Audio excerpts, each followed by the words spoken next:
Serial Kumkum Bhagya में आ गया है बहुत ही धमाकेदार ट्विस्ट। जी हाँ, आने वाले एपिसोड में सोनालिका का असली चेहरा सबके सामने आने वाला है, क्योंकि अब वह प्रार्थना को मारने की प्लानिंग करने वाली है। लेकिन यह सब हुआ कैसे और क्यों? असल में कहानी की शुरुआत होती है जब शिवांश अपने मैनेजर से प्रॉपर्टी और बिजनेस के बारे में बात कर रहा होता है। यह देखकर प्रार्थना घबरा जाती है और पूछती है कि शिवांश, आप अपनी प्रॉपर्टी क्यों बेच रहे हैं, अपना बिजनेस क्यों बेच रहे हैं? जिस पर शिवांश गुस्से में कह देता है कि तुम्हारा दिमाग खराब है क्या? मैं क्यों बेचूंगा? मैं तो बस इन्वेस्टमेंट के लिए बात कर रहा था और तुम यहाँ मेरा तमाशा बना रही हो।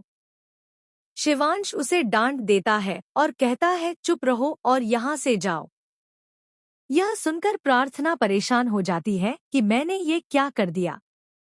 उसे लगता है कि अब शिवांश समझेगा कि मैं उसके लिए परेशान हूँ और उसकी चीजों पर नजर रखती हूँ।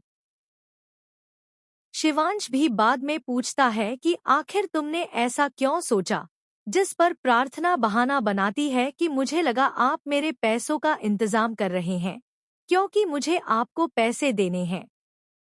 यह सुनकर शिवांश और ज्यादा गुस्सा हो जाता है और कहता है कि अब मेरा मन नहीं करता तुम्हारे साथ रहने का, मुझे तुमसे दूर जाने का मन करता है। तुम्हारी जैसी लड़की के साथ कोई रह भी कैसे सकता है, क्योंकि तुम सिर्फ पैसे पैसे की बात करती रहती हो और तुम्हें किसी की फीलिंग्स की कोई कद्र ही नहीं है।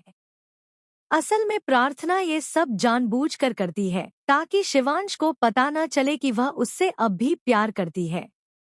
लेकिन इसी बीच सोनालिका को सब सच्चाई पता चल जाती है कि प्रार्थना इस घर में सिर्फ इसलिए आई है ताकि वो शिवांश के करीब रह सके।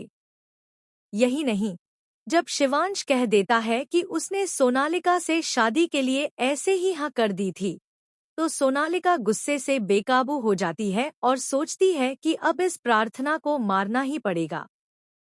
सोनालिका अपनी प्लानिंग शिवांश की बहन से भी शेयर करती है और साफ कहती है कि अब इसका मुझे फुल एंड फाइनल इंतजाम करना पड़ेगा।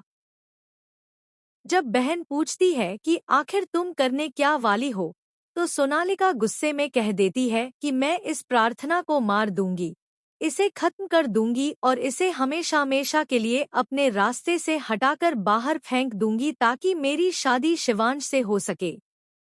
सोनालिका का गुस्सा अब काबू से बाहर है और वह मान चुकी है कि जब तक प्रार्थना जिंदा है तब तक उसकी जिंदगी में परेशानियां बनी रहेंगी।